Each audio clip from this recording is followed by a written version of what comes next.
Patuloy po nating papurihan ng ating Panginoon. Araw-araw kitang pupurihin.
O Diyos, sa kabutihan mo, ako'y naririnig.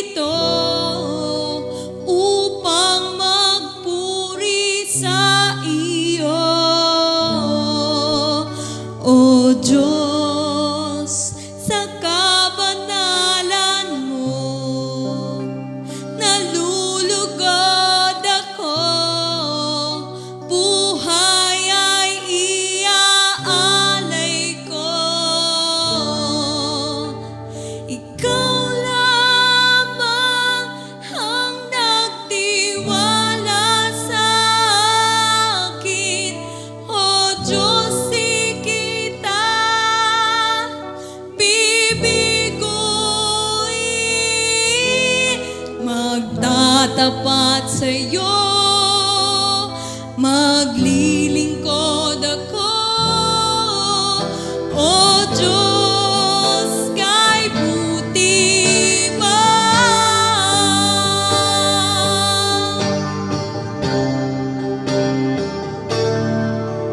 O Diyos, sa kabutihan mo, ako'y naririto upang magpuri sa iyo.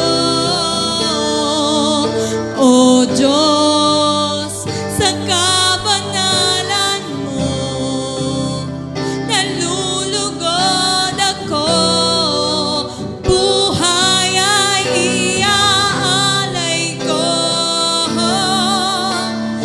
Ikaw lamang ang nagtiwala sa akin, O Diyos, di kita bibiguin. Magtatapat sa'yo, maglilingkod ako, O Diyos, kay buti mo. Ikaw lamang ang nagtiwala sa akin, O Diyos, di kita bibiguin. Magtatapat sa'yo, maglilingkod ako, O Diyos, kay buti mo. Ikaw lamang ang nagtiwala sa akin, O Diyos, di kita bibiguin. Magtatapat sa'yo, maglilingkod ako, O Diyos, kay buti mo. Gawin po natin itong panalangin. Ikaw lamang ang nagtiwala sa akin, O Diyos, di kita bibiguin. Magtatapat sa'yo, maglilingkod ako, O Diyos, kay buti mo.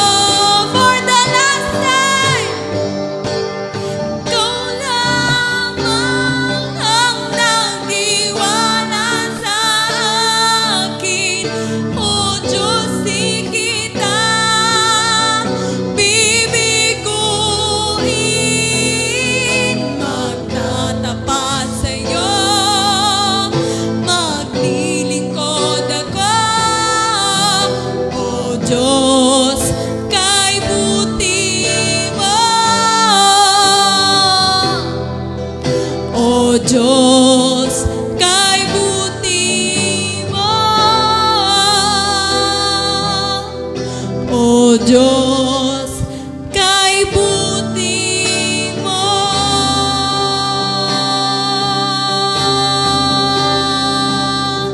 Palakpakan po natin ang ating Panginoon. Salamat, Panginoon, tunay nga na mabuti ka at tapat sa habang panahon. Hallelujah! Hallelujah! Purihin ka, O Diyos! Purihin ka! Sa pong mapagpalang gabi po sa ating lahat at maging po kay Pastor Ruel na narito ngayon sa ating kalagitnaan. Maayong gabi, Pastor Ruel. Yan. Pwede bang palakpakan natin ang Panginoon sa buhay po ni Pastor Ruel na nasa ating kalagitnaan ngayon. So makibukas po tayo sa aklat po ng Hebrew chapter 12, verse 1 and 2.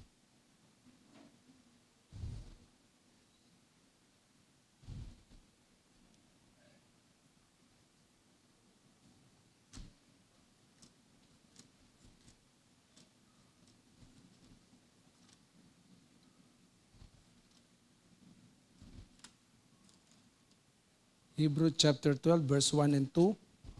Babasahin ko po siya sa Tagalog. Ang sabi po rito, kaya nga dahil napapaligiran tayo ng napakaraming saksi, tanggalin natin ang anumang balakid at ang kasalanang kumakapit sa atin. Buong tiyaga tayong tumatakbo sa takbuhing nasa ating harapan. Ituon natin ang ating paningin kay Jesus, sa Kanya nakasalalay ang ating pananampalataya mula simula hanggang katapusan. Dahil sa kagalakang naghihintay sa Kanya, hindi Niya inalintana ang kahihiyan ng pagkamatay sa krus at Siya ngayoy nakaupo sa kanan ng trono ng Diyos. Ang Diyos po ang bahalang magpala sa Kanyang buhay at banal na salita. So, kamusta po ang ating pagtakbo bilang mga mananakbo ng ating Panginoon?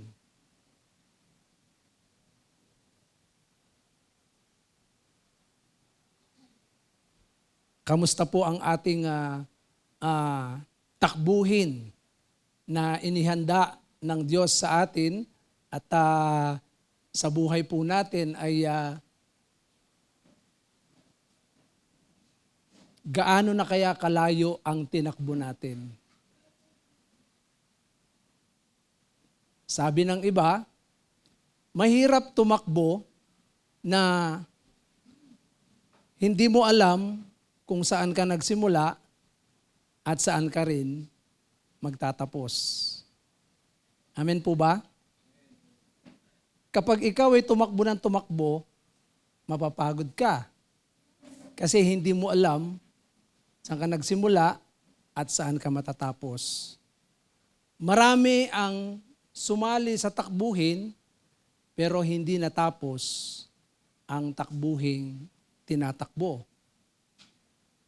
So dito po sa binasa natin na sintas sa banal na kasulatan ay nagpapakita ng mga bagay na nais ng Diyos na gawin po natin bilang mga tinawag ng Panginoon na kasama sa timpalak ng pagtakbo.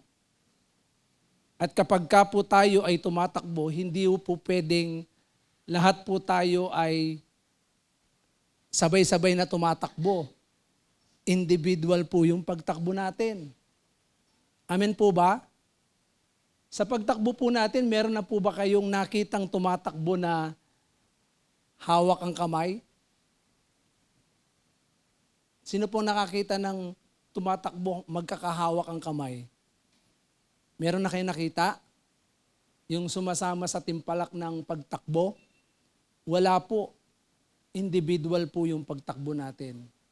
At nasa atin po yan kung paano natin gagawin yung pagtakbo. Sapagkat lahat ng mga sumasama sa takbuhin ay sinasanay ang kanilang mga sarili upang manalo sa timpalak ng pagtakbo.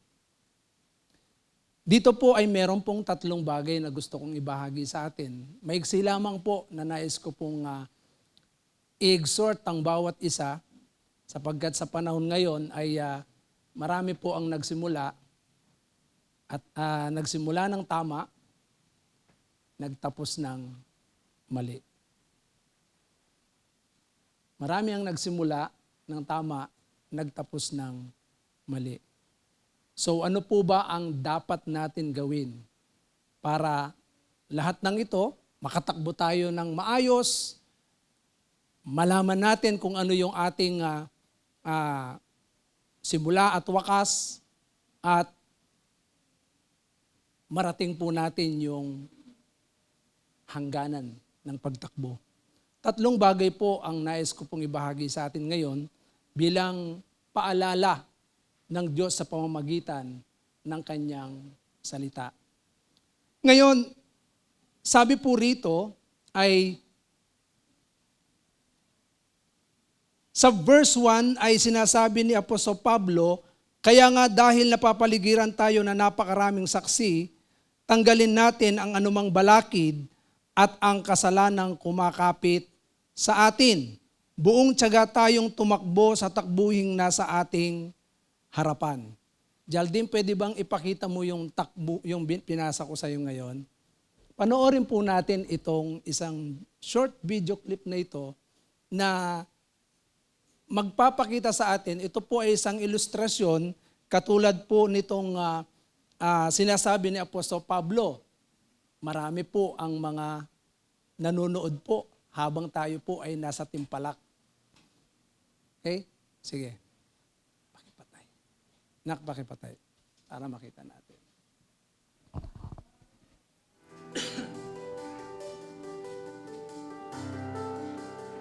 So nakita niyo po yung nadapa? Ayan.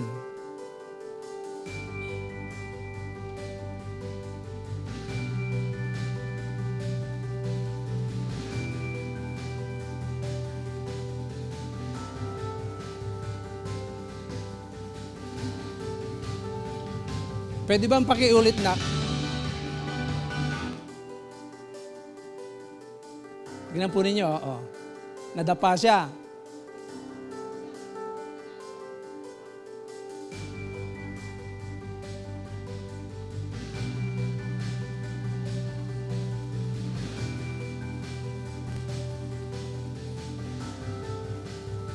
Okay?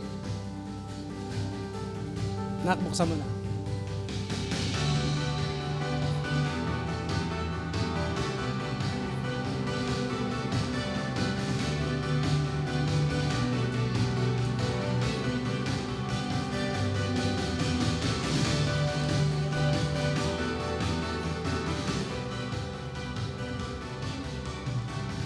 Okay. Nakita po natin yung babae na tumatakbo. Marami pong nanonood. Pinanonood po siya ng marami. Katulad ng sinasabi po rito, sa buhay din po natin ay maraming nanonood. Unang-unang nanonood po dyan ng Diyos. Pangalawa, ang mga anghel na nasa langit kasama ng ating Panginoon. At maging si Satanas at ang kanyang mga demonyo ay nanonood din.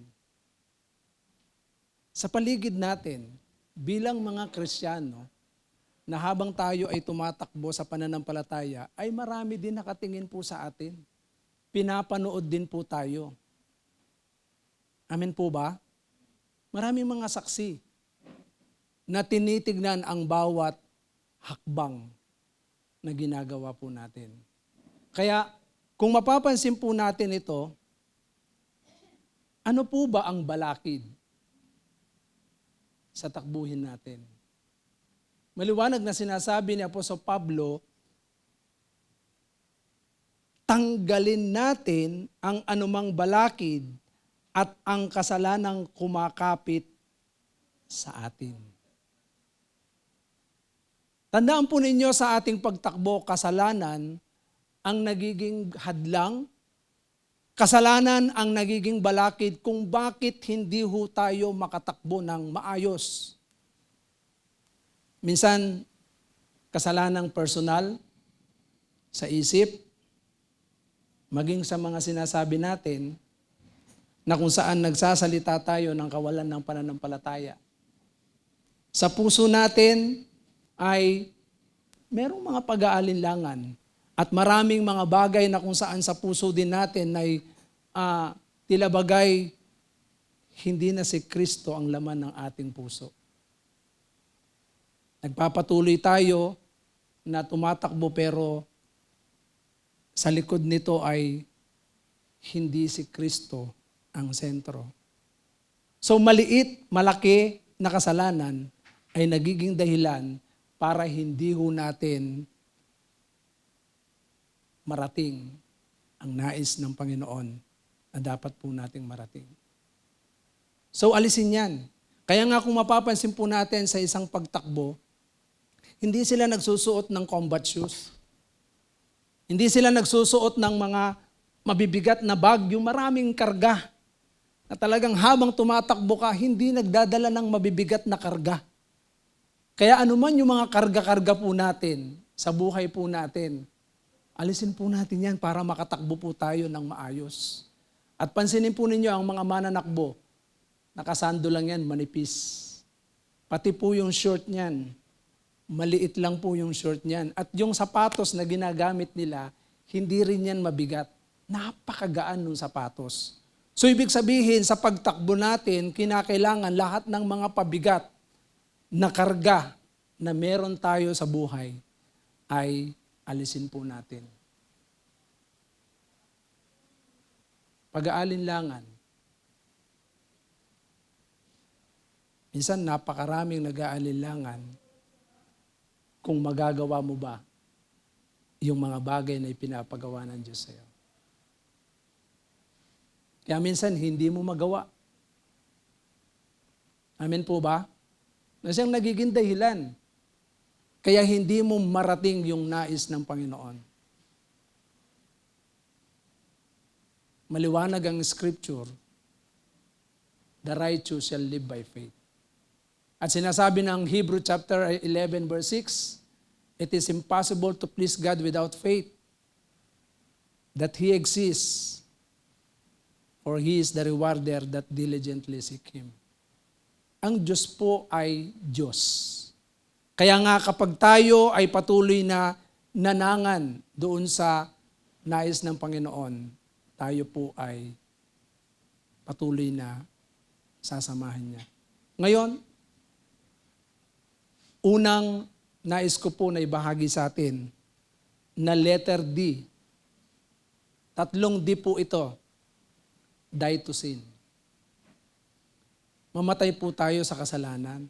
Yung kasalanan ay dapat hindi po manaig yung kasalanan. Dapat yung kasalanang patuloy na ginagawa natin, ito po ay iwaksi. Kasi magiging hadlang yan. Lalo na po yung mga negative thoughts na inilalagay ng dyablo. Simpleng negative thoughts lang na inilagay niya sa kaisipan natin, maaaring maging dahilan para hindi natin marating yung nais ng Panginoon. Kung mapapansin po ninyo sa lupang pangako, bakit marami sa mga kabataan ang hindi nakarating sa lupang pangako? Hindi sila nakarating dahil meron po silang sa isip nila pag-aalinlangan. Nung makita nila 10 tiktik, yung 2, positibo. Yung 10, 12 po yung pastor, di ba? Tama? 12, yung 10, negatibo. Yung 2, positibo. Na merong pananampalataya yung 2. Dahil doon, nung makita nung 10, sabi nila, hindi natin sila kaya. Kasi mga higante sila, baka napaka-negatibo ng kanilang kaisipan. Pero yung 2, ang tingin nung 2 doon sa mga higanting nakita nila, sabi niya, mga tinapay lang sila. They are only bread. Sabihin, ang tingin nila doon sa mga nakita nila at nakita nung mga kasamahan nila, napakaliit. At ang laki ng tingin nila sa Diyos. Tingnan po ninyo yan ha. Yung kasalanang ito na kung saan sa isip natin at sa puso natin, maging sa sinasabi natin, ay merong manifestasyon na ito po ay makakahadlang kapag negatibo ang ating nasa isip. Yung sinasabi natin at maging yung laman ng puso. Ang isip at puso yan, ano po yan magkaugnay yan, pati yung bibig natin. Pagka sinabi ng bibig, yun yung laman ng puso.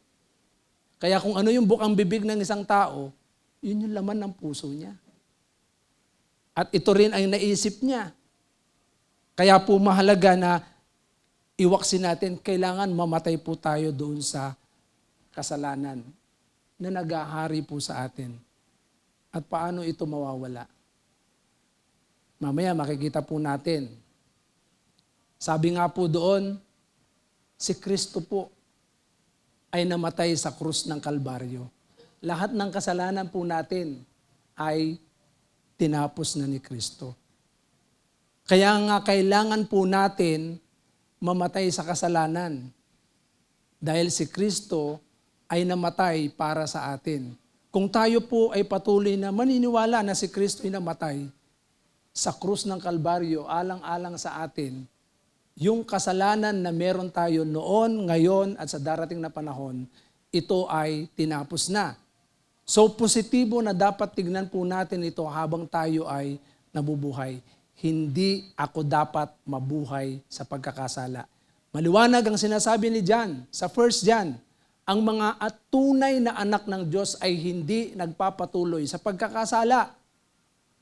Pero totoo yung sinasabi ni John, na sinasabi niya, sinungaling ang taong nagsasabing wala siyang kasalanan. Totoo po yan, lahat tayo ay makasalanan. Pero kapag ikaw at ako ay naniwala kay Kristo, na tayo po ay tumanggap, John 1:12, ang sino mang tumanggap kay Kristo ay,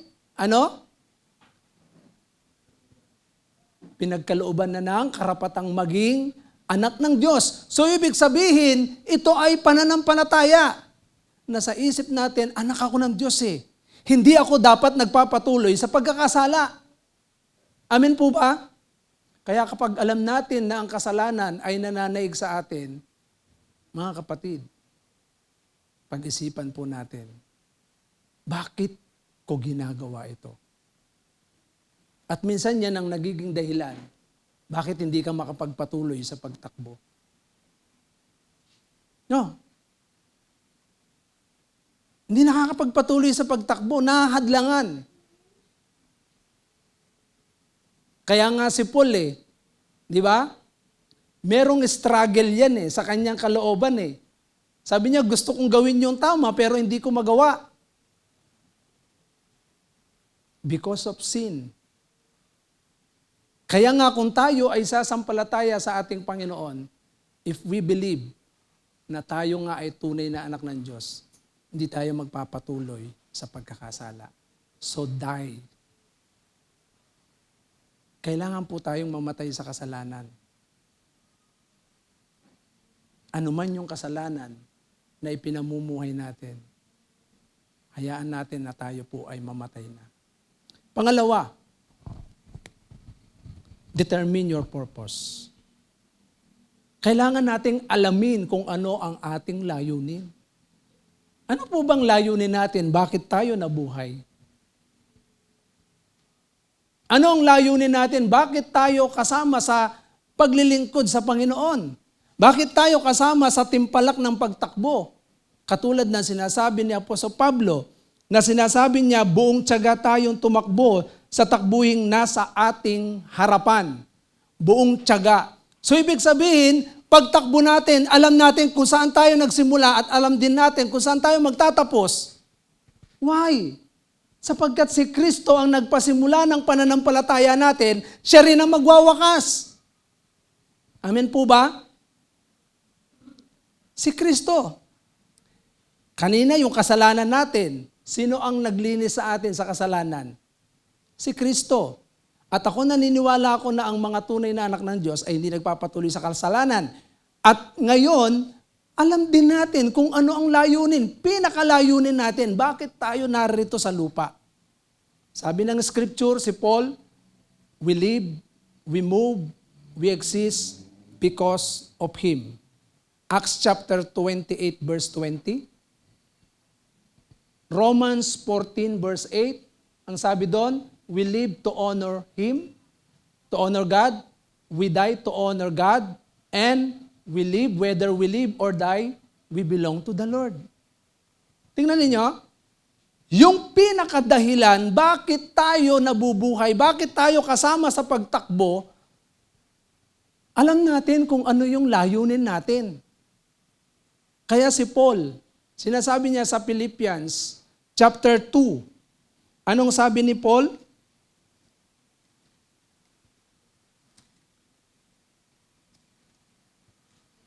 Philippians chapter 3 verse 13. Ano po ang sabi ni Paul dito? 12. Sabi niya, hindi sa nakamtan ko na ang mga bagay na ito, hindi rin sa ako'y ganap na, ngunit sinisikap kong makamtan ng gantimpala sapagkat ito ang dahilan kung bakit ako'y tinawag ni Kristo Jesus. Bawat isa sa atin ay tinawag ng ating Panginoon, hindi si pastor. Kaya nga kung tayo ay mga mananampalataya na ngayon, nakakalungkot minsan, matagal nang mananampalataya pero bakit kaya nawawala sa simbahan? Maraming nawala, maraming nagwawala. Kasi hindi alam, hindi tukoy ang kanilang layunin sa buhay. Sabihin niyo sa katabi niyo, tukuyin mo ang iyong layunin sa buhay. Diba? Very simple as this. Meron akong narinig Parang sa probinsya ko narinig ito isa sa mga simbahan natin. Parang iniisip niya, naitanong niya, bakit kaya marami ang tumitigil? Marami ang tumitigil sa kanilang pananampalataya. Una, because of sin. Pangalawa, hindi nila tukoy ang kanilang layunin sa buhay. Kaya nga, habang tayo ay tumatakbo, alam natin kung sino ang tumawag sa atin. Katulad ng sinasabi ni Paul. Amen po ba? Si Kristo ang tumawag sa atin, hindi ho yung pastor.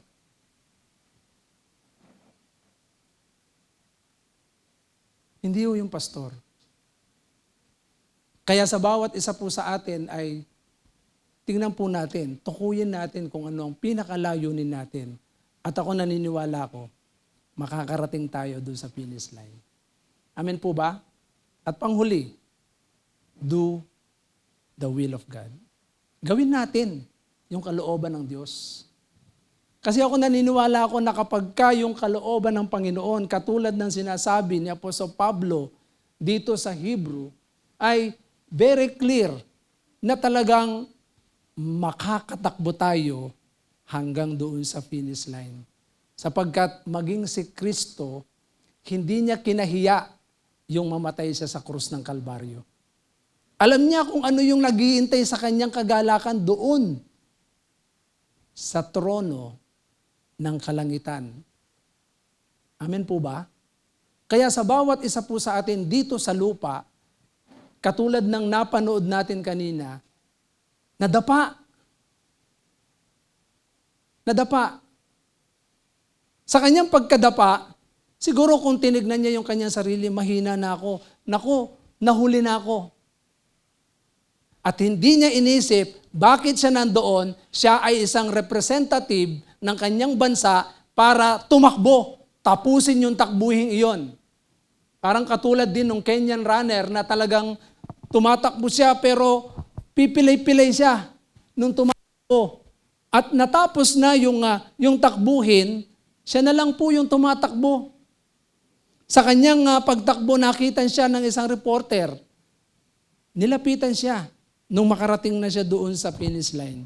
Sabi niya, tapos na yung timpalak, bakit tumatakbo ka pa rin at pinipilit mong makarating sa finish line? Ang sabi ng Kenyan runner na to, sabi niya, pinadala ako ng aking bansa sa timpalak na ito para tapusin ang takbuhin. So tingnan niyo yung kanyang pagiging positibo. It's an honor. Kaya sa bawat isa sa atin, katulad yun, no? Ilang beses nadapa, nahuli na, Pero hindi pa rin siya nagpatalo. Pinilit niyang tumakbo kasi determine niya yung kanyang layunin. Mananalo ako. Makukuha ko yung prize. Si Paul ganun siya. To win the prize. Kaya sa bawat isa sa atin, kung ganito ang magiging kaisipan natin,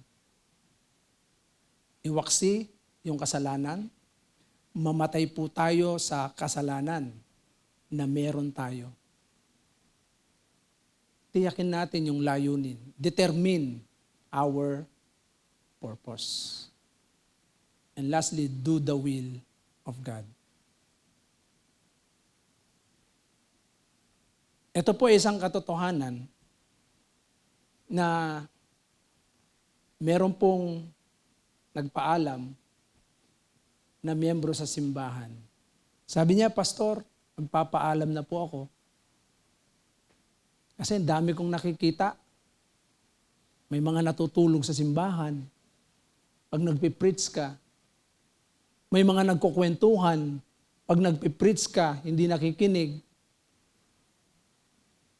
Tapos, ang daming marites. Nakakatisod, daming nakakatisod sa loob ng simbahan. Nadi-discourage ako. Sabi niya, ayoko na. Tapos, walang kabuhay-buhay, walang pera.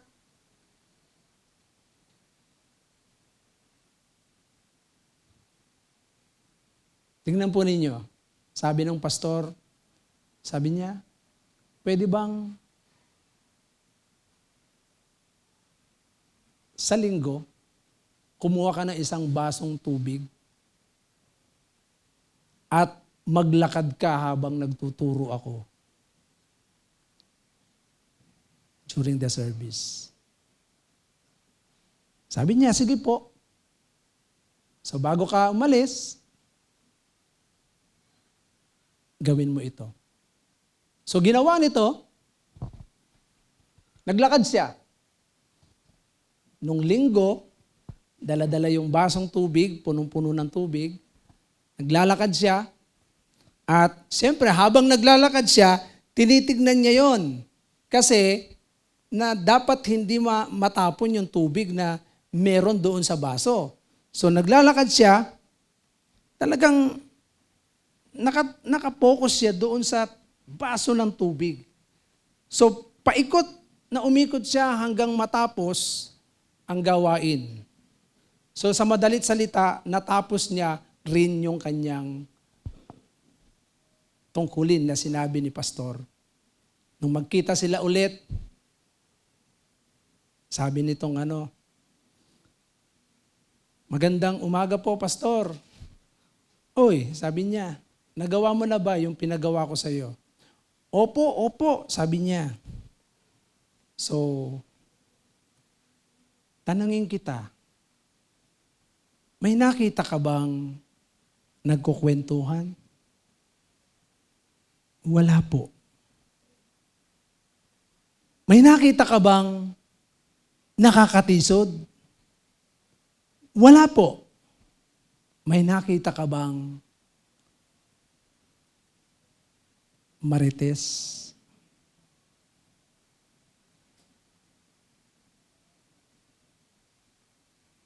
So sa madalit sabi, sa lahat ng mga sinabi niya noong una kay pastor, mga dahilan niya kung bakit gusto na niyang umalis, ay tinanong siya ni pastor, wala siyang nakita kahit isa. Anong dahilan? Minsan, alam niyo po ba?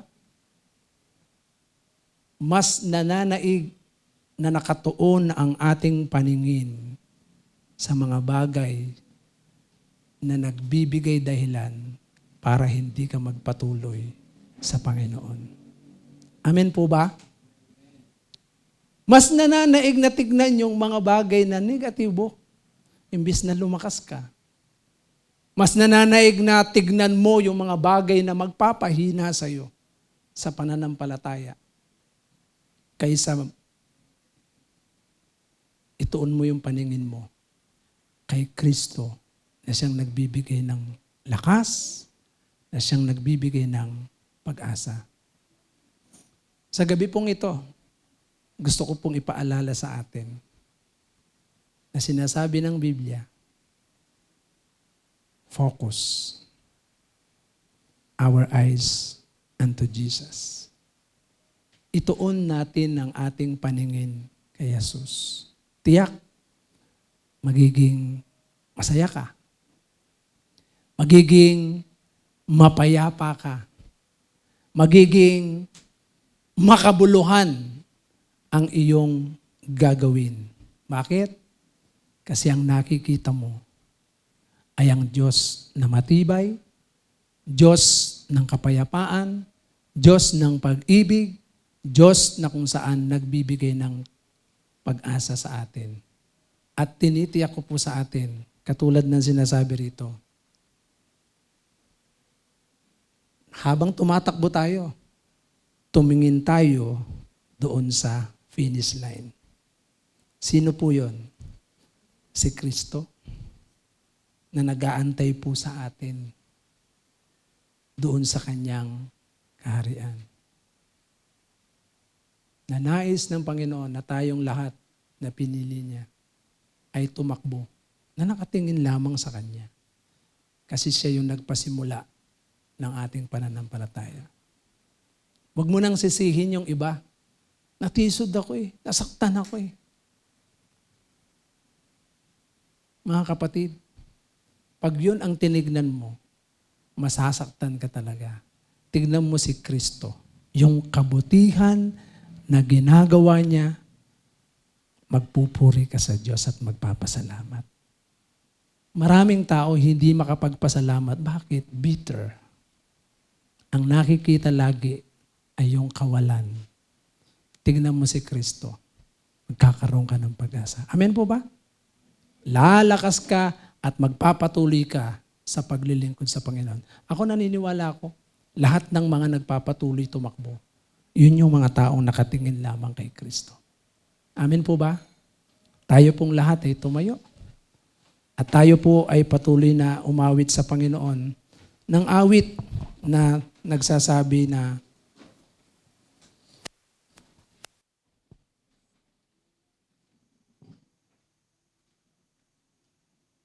alam niyo po ba sa kamay ng ating Panginoon, sa panalangin ng ating Panginoon, na maliwanag na sinasabi ni Christ sa John 17, sa John 14, ay nagbigay ang Panginoon ng encouragement para tayo ay patuloy na palakasin. Sinabi niya, huwag kayong matakot, manalig kayo sa Diyos at manalig din kayo sa akin. Alam ng Panginoon kung ano yung mga magiging hadlang. Pero sa panalangin ng ating Panginoon, sabi niya, hindi mawawala sa kanyang kamay ang sinumang ibinigay ng Ama. Kaya sa buhay natin, hayaan natin na let us focus our eyes unto Jesus habang tayo ay nagpapatuloy na tumatakbo sa ating takbuhin. Amen po ba? Hallelujah. Shall we bow our head and let us sing one song?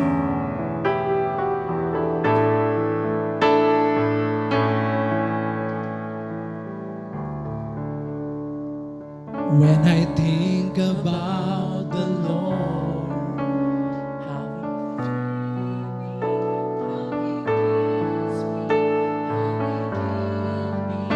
with the Holy Ghost, how He lead me to the uttermost.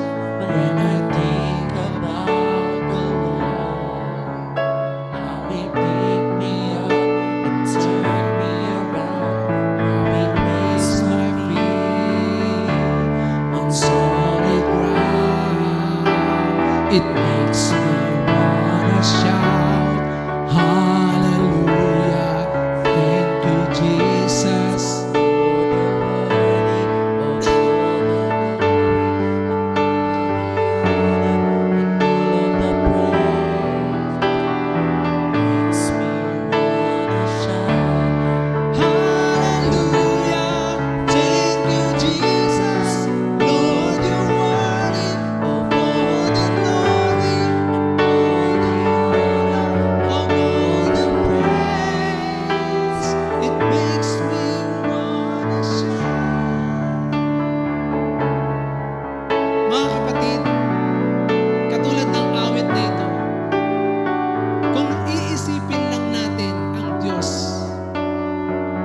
will shout a praise.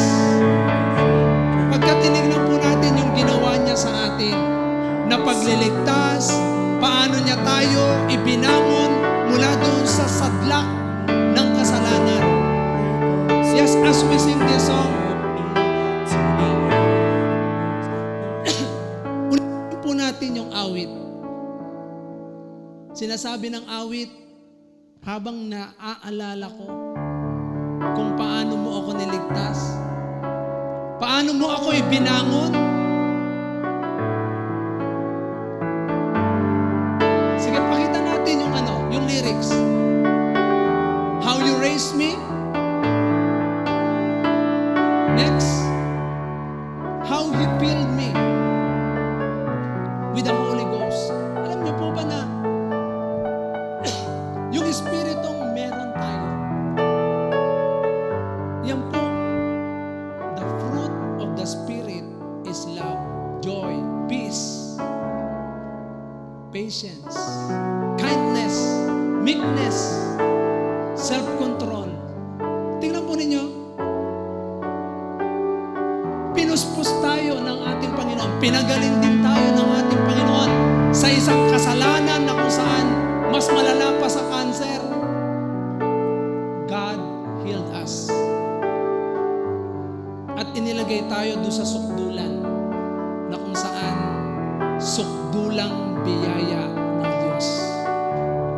So habang inaawit natin to, isipin natin yung ginawa ng Panginoon ito. Pwede po bang malumanay po nating awitin ito at sa puso natin isipin natin yung ginawa ng Panginoon. When I think about the Lord, how He saved me, raised me, how He filled me with the Holy Ghost, how He healed me to the uttermost. When I think about the Lord, how He picked me up, turned me around, how He placed my feet on solid ground. It makes me wanna shout, hallelujah. Thank you, Jesus, for the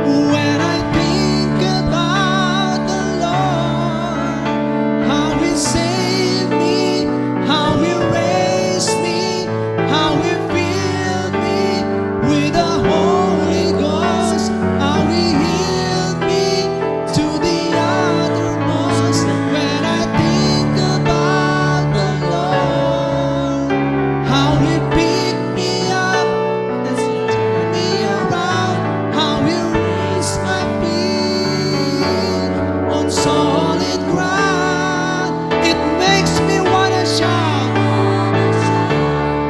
hallelujah. Thank you, Jesus. Lord, You're worthy of all the glory, of all the honor, of all the praise. It makes me wanna shout, hallelujah.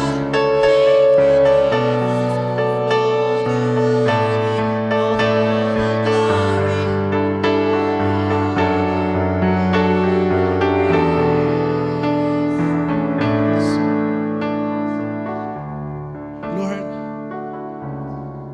salamat Diyos sa katotohanan ito.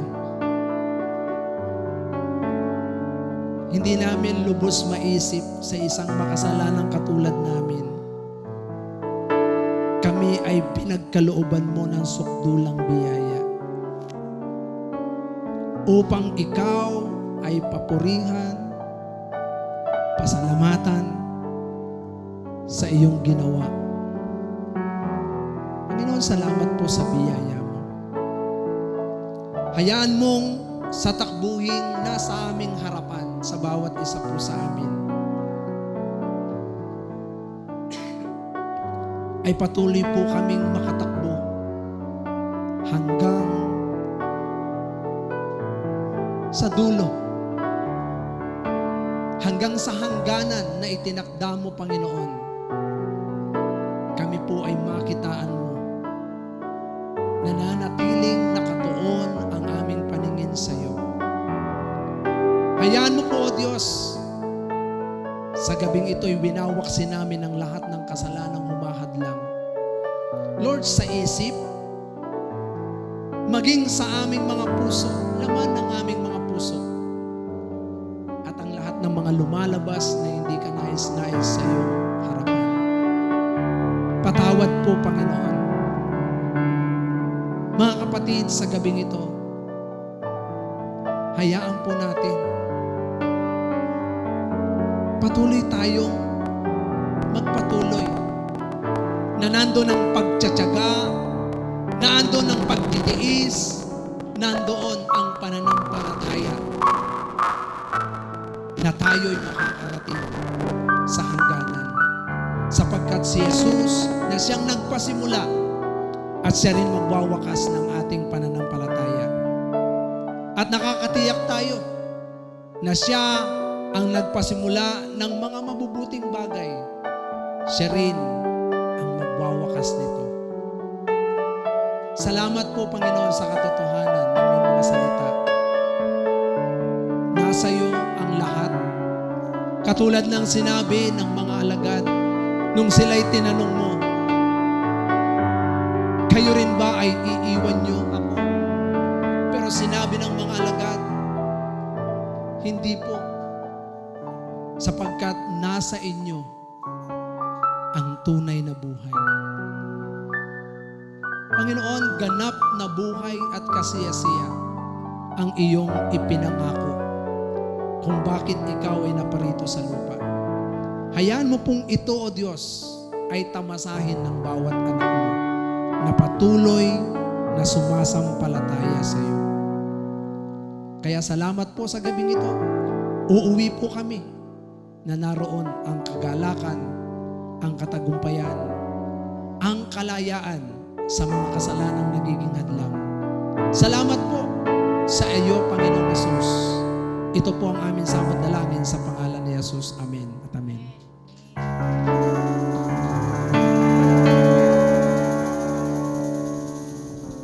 Hallelujah, patuloy po nating ibigay sa Diyos ang lahat ng papuri. I give you glory.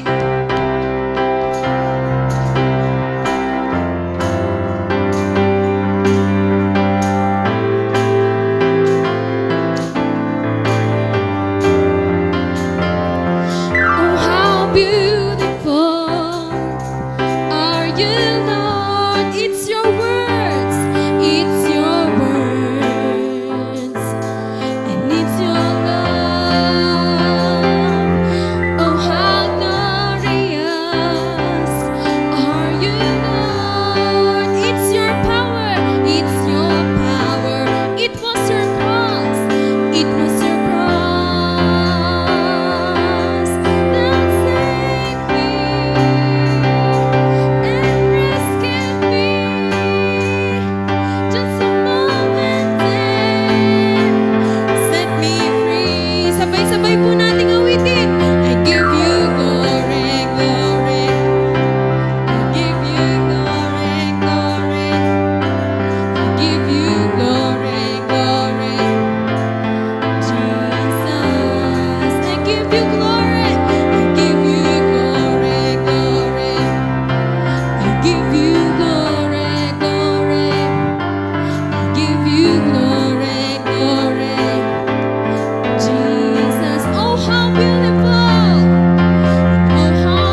I give you glory.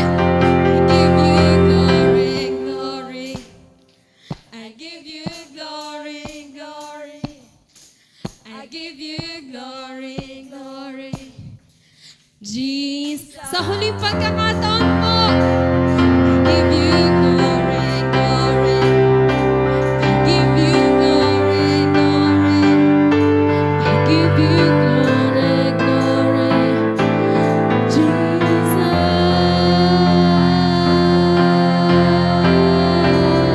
Palakpakan po natin ang ating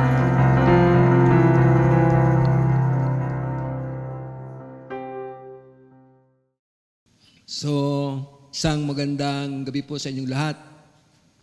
So, may natutunan po ba tayo sa mensahe na ipinahayag, no? Napakalinaw po at habang nagmensahe po si Pastor Peter, parang nakita ko po yung aking sarili. So, dati kasi po ay laking pulong Diablo po ako ng Malanday nung araw. And then, napunta ng Davao at naging bahagi ng tinatawag na nauna pa kami sa DDS nung araw. Kami na po yon. And then nung nakilala ko po ang Panginoong Jesucristo, so naglingkod po ako sa Panginoon. So dumating din ang point na yung tumigil, no? Tumigil sa paglilingkod sa Diyos at ang kadahilanan yung kasalanan. So sabi nga doon sa Isaiah chapter 59 verse 2, ang kasalanan ang dahilan ng paglayo ninyo sa Diyos. Kaya pinagbastan ko po yung video, yung babae nadapa pero tumayo at nagpatuloy hanggang sa hangganan. So, tayo pong mga hinirang ng Diyos, alam ko na tayo po ay magpatuloy. Amen. Kahit ano po ang mangyari sa buhay po natin, tayo po ay magpatuloy. Bakit po? Kasi po, ang Diyos po ang nagsimula para sa buhay po natin. So tayo po ay manalangin.